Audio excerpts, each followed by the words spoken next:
26 নম্বর হাদিস শরীফ, আল মুসলিমু আখুল মুসলিম, আখুল মুসলিম। হাদিস শরীফের অর্থ,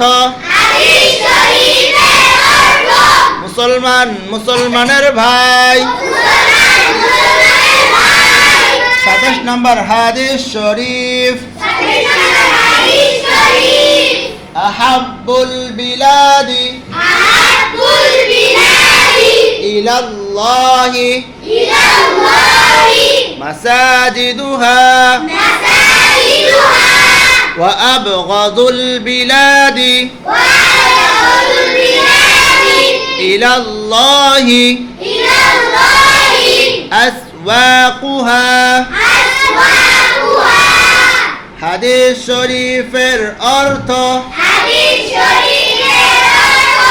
আল্লাহ তাআলার নিকট সবচেয়ে প্রিয় জায়গা মসজিদ